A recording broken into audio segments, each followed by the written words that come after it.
This is a piece that was also featured on the first volume of New Zealand Music. As I said, I started locally, as you do. You ask your friends and your colleagues to write you some music.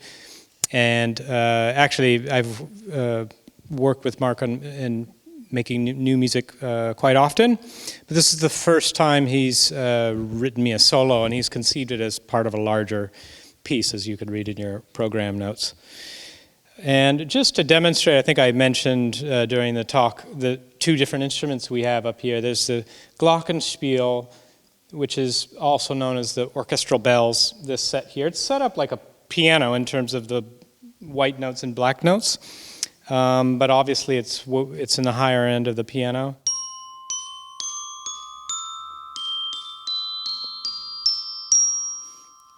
And obviously, you get different kinds of glockenspiel. Some of them have actually a pedal dampener.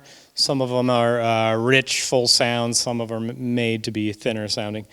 This is a quite nice one. And then paired with that are these what are called crotales. They're also sometimes referred to antique cymbals. They're heavy little bronze discs. And I'm just making sure they're all tightened because they come a little bit loose. But they're in the same register for a large part as the glockenspiel. Let's see. But the difference is, well, you can hear the difference. It's a little more shimmery and complex of a tone compared to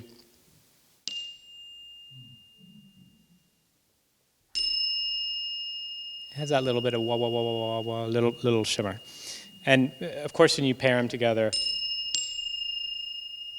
there you can get some of that shimmer. So in a way, it's a very limited tonal palette. But what he does with that, I think, is really beautiful. You'll see me using these bows, and I always get this questions, so I'm just gonna, and I know a lot of some string players out there. What are these bows? They're small little carbon fiber bows that are made by a maker in the United States, and the idea is you don't have to twist it. They're very light. I can throw them in my stick case. They're pretty strong. There's no wood in them. And they're easier to get around, instruments if you need to get around. Of course, they're light, and that could be an advantage or disadvantage. And what are they called? You've guessed it. It's called the Incredibow. So you can find...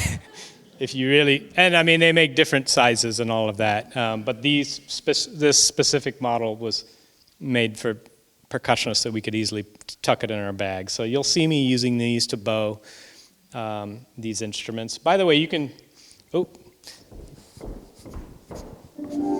I got electronics going off there. You can bow almost anything in percussion, if it has an edge. Something to grab onto, and if it has a resonance, obviously. So you'll see this is not unique. So with that, I think that's all I wanted to say about that piece. I guess lastly is that if you haven't read the program note, I think it's really quite interesting to imagine this Taniwha, this sort of dragon sitting in a cave with this stolen musical treasure, sort of marveling out of them and listening to all the little bits and how the sounds shimmer and echo off of the scales of the dragon. It's a very interesting image.